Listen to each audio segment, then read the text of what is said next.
अस्सलामुअलैकुम guys, welcome back to my YouTube channel. तो guys आज के ब्लॉग में हम बात करेंगे कि कोरिया में रहना इतना ज़्यादा मुश्किल क्यों है, स्पेशली फॉरेनर्स के लिए। और घर के बाहर तो हमें बहुत सारे मसले फेस करने पड़ते हैं, बट घर के अंदर भी बहुत सारी ऐसी प्रॉब्लम्स है जो कि काफ़ी ज़्यादा मुश्किल कर देती है लाइफ को। तो चलिए अपने ब्लॉग को स्टार्ट करते हैं। तो जी स्टार्ट करते हैं मसले नंबर 1 से। यहाँ पर आप दीवारों की कंडीशन देख सकते हो कि यार पूरा फंगस लग चुका है, और कोरिया में जो दीवारें होती हैं उन पर पेंट नहीं किया जाता, इन पर पेपर्स चिपकाए जाते हैं। ठीक है, ये बिल्कुल एक पेपर है। और नमी क्यों आई है ये भी मैं आपको बताती हूँ कि यार कोरिया में जो घर होते हैं वो थोड़ा सा बंद स्टाइल में बने हुए होते हैं। यहाँ पर अक्सर सर्दियों में नमी बहुत ज़्यादा होती है, जिसकी वजह से दीवारों पर फंगस आ जाता है। अच्छा गाइस, कोरियन जब भी किसी को घर रेंट पे देते हैं या एग्रीमेंट पे देते हैं तो इनकी बहुत सारी रिस्ट्रिक्शंस होती हैं कि मतलब हमारी जो वॉल्स हैं, हमारा फ्लोर, हमारी विंडोज़, इवन के डोर्स, कुछ भी अगर घर का डैमेज होता है ना, मतलब अगर एक नल भी ख़राब हो गया तो वो भी आप लोगों ने ही ठीक करवाना होता है। मतलब एज इट इज़ घर उनको वापस करना होता है जिस कंडीशन में हम लोग घर लेते हैं। अच्छा वैसे मैं इन चीज़ों का बहुत ज़्यादा ध्यान रखती हूँ। मतलब मैंने बच्चों को आज तक कलर्स वगैरह नहीं करने दिए, या दीवारों पर कभी मैंने इनको लिखने नहीं दिया, ताकि दीवारें जो है ना गंदी ना हो और थोड़ा जो है ना हमारी बचत हो जाए।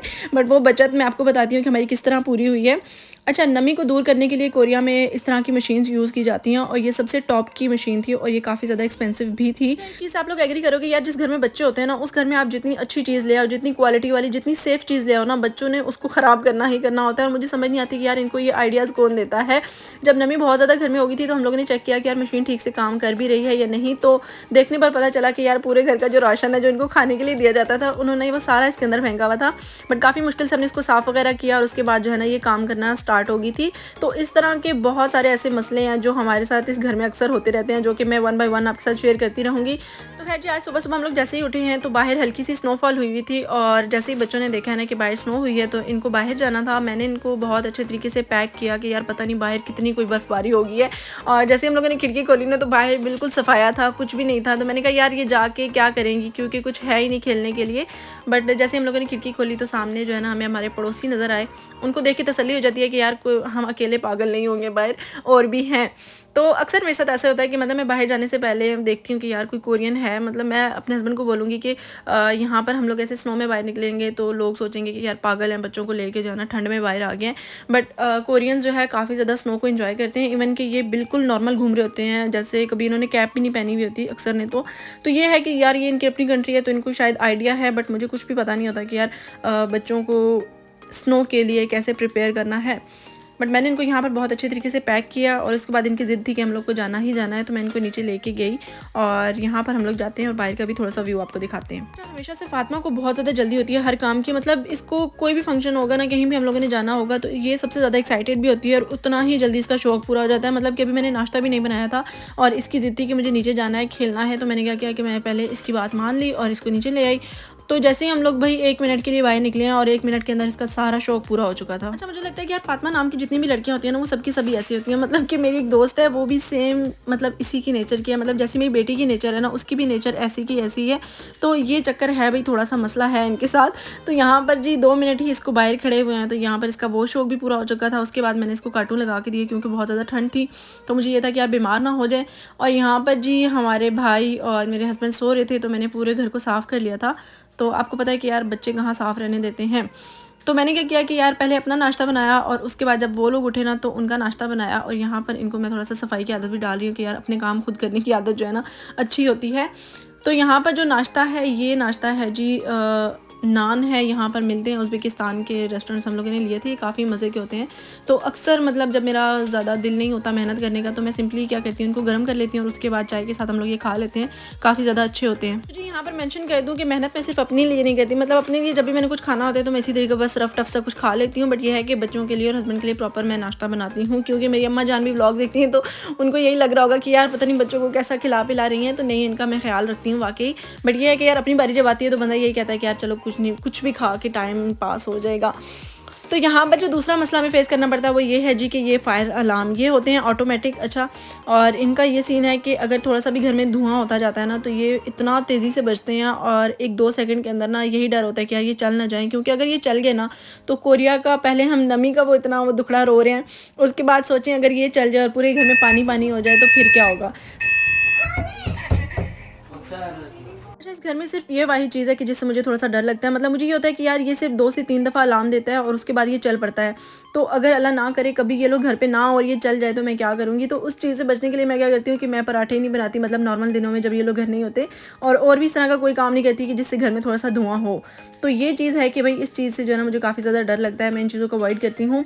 अब जो मसला नंबर 3 है वो ये है कि यार अगर आपको कुछ भी ऐसा खाने को दिल कर रहा है जो आपने रैंडमली ऐसे खाना है, तो वो आप लोग को ऑनलाइन मंगाना पड़ेगा। मतलब कि एग्जांपल यहाँ पर मैं आपके साथ कॉटन कैंडी शेयर कर रही हूँ, ये जस्ट एग्जांपल के तौर पे कि इस तरह की छोटी से छोटी चीज़ भी जो है ना आपको ऑनलाइन ही मंगवानी पड़ती है। और उसका रीज़न सिर्फ ये है कि यार इनके मार्ट्स इतने ज़्यादा बड़े होते हैं और बाज़ औक़ात हमें इनके कोरियन नाम नहीं पता होते कि यार कोरियन में इनको क्या बोलते हैं, मतलब जैसे कॉटन कैंडी को कोरियन में क्या बोलेंगे।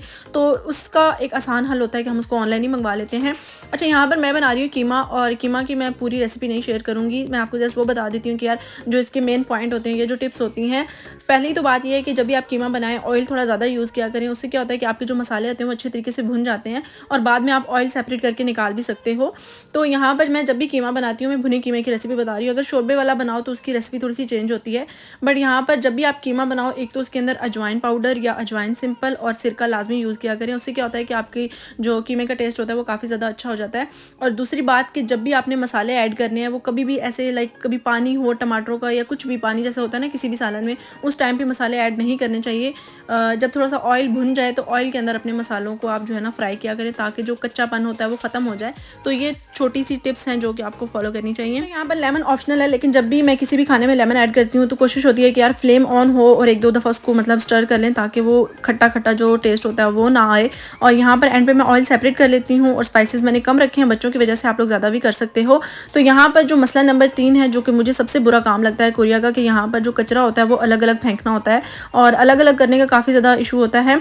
अच्छा, कोरिया में जो कपड़े हैं, जूते हैं, बैग्स हैं, वो आपको अलग फेंकने होते हैं और जो खाना होता है वो अलग फेंकना होता है। तो जी सबसे पहले मैं आपको दिखाती हूँ कि यहाँ पर हम लोग अपना जो खाने का कचरा होता है वो कैसे वेस्ट करते हैं। तो कोरिया में जगह जगह इस तरह की मशीन्स लगी हुई होती हैं जो कि मैं आप लोगों को दिखा रही हूँ। तो यहाँ पर क्या करना होता है, आपका जितना भी खाना होता है आपने कार्ड के थ्रू पेमेंट करनी होती है। तो ये स्पेसिफिक कार्ड सिर्फ और सिर्फ यहाँ पर जो खाने का कचरा होता है उसी के लिए यूज़ होता है। ये कार्ड आप कहीं भी और यूज़ नहीं कर सकते। उसका रीज़न मैं आपको बताती हूँ कि अगर आपके खाने के अंदर कुछ ऐसी चीज़ है जो कि नहीं होनी चाहिए थी, मतलब अगर ये खाना है ना तो इसके अंदर खाना ही होगा। अगर कोई प्लास्टिक का ढक्कन या कभी ऐसे होता है ना स्ट्रॉ वगैरह या टिश्यू भी इसके अंदर आएगा तो आपको अच्छा खासा यहाँ पर जो है ना जुर्माना देते हैं, ठीक है। तो उसकी जितनी भी पेमेंट होगी वो आपकी इसी कार्ड पर आएगी। तो ये चीज़ है कि इसके अलावा फिर आप लोग किसी और तरीके से इसको यूज़ नहीं कर सकते। और उसके बाद मैं आपको दिखाती हूँ कि यहाँ पर हम लोग कपड़े कैसे फेंकते हैं, ठीक है। तो जी अब मैं आपको दिखाती हूँ कि यार यहाँ पर कपड़े किस तरह से फेंके जाते हैं। तो कपड़ों के लिए भी इस तरह से आपको एक बॉक्स मिलेगा, ठीक है। उसको नीचे से लगा हुआ होता है लॉक। और मुझे लगता है कि यार ये जो स्पेसिफिक इन्होंने बॉक्स बनाया है कि कपड़े जो है ना गीले ना हो, ख़राब ना हो, गंदे ना हो, वो सिर्फ इसलिए कि ये जब दोबारा यूटिलाइज़ किए जाएँ एज अ लंडा।